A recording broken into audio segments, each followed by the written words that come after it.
মানে আমি কি আসলেই তোমাদের সন্তান? মানে আমারে কি তুমি সত্যি সত্যি পেটে ধরছিলা? তুই এসব কি বলতেছিস? তোর মাথা ঠিক আছে তো? আমি মনে হয় তোমাদের সত্যি সত্যি সন্তান না, তুমি মনে হয় আমার পেটে ধরো নাই। যদি এইটাই হইতো তাহলে ওপরে টাকাটা না দিয়া টাকাটা আমাকে দিতে ব্যবসা করার জন্য। কিছু বলবি বল।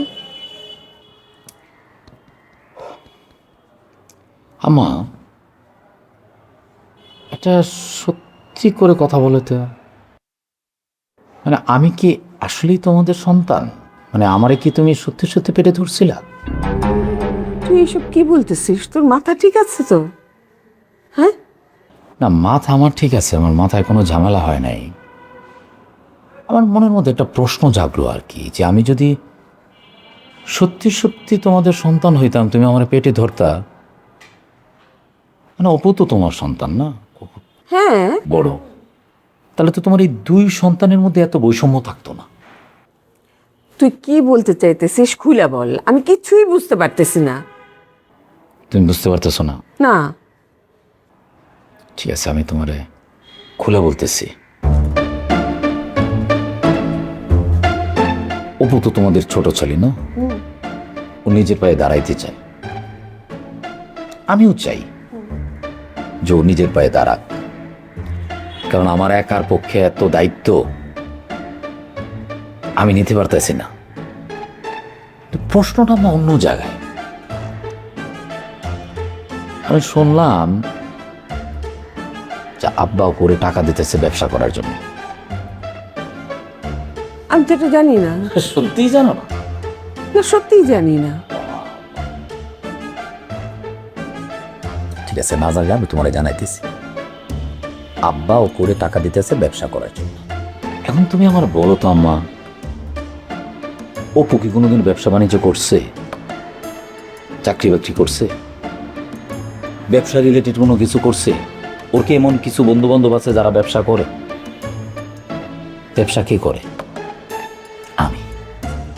ব্যবসা করি আমি, অথচ আব্বা টাকা দিতেছে অপুরে ব্যবসা করার জন্য। তোমার কি মনে হয় অপু কি ব্যবসা ঠিক মতো করতে পারবে? হ্যাঁ? এই জন্যই আমি বলতেছি যে আমি মনে হয় তোমাদের সত্যি সত্যি সন্তান না, তুমি মনে হয় আমার পেটে ধরো নাই। যদি এইটাই হইতো তাহলে ওপরে টাকাটা না দেয়া টাকাটা আমাকে দিতে ব্যবসা করার জন্য। এই যে সংসারের যে দায়িত্ব, কন্ট্রিবিউশন কি করে? আমি করি, আমিই তো করি। তো যদি আমি করি তাহলে আমাকে না দিয়ে কেন অপুকে টাকা দেওয়া হচ্ছে? ঠিক আছে, অপুকে টাকা দিতেছ, ভালো কথা, অপু নিজের পায়ে দাঁড়াকো, আমার ছোট ভাই, এটা আমিও চাই। কিন্তু আসলে কেউ পারবে?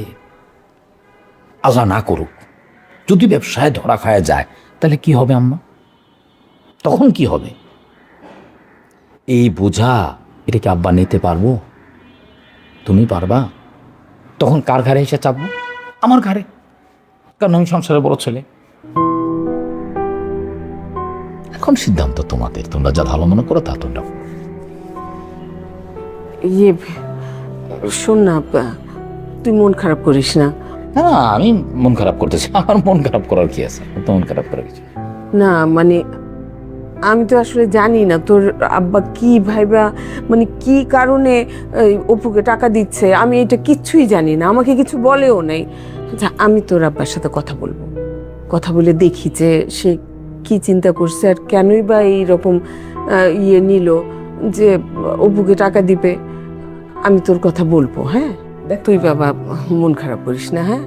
তুই আমার বড় ছেলে, তুই তো আমার আদরের। আমি মন খারাপ করবো না, নিতেছি, বিবেচনায় নিতেছি যে ঘটনাটা কি ঘটতেছে।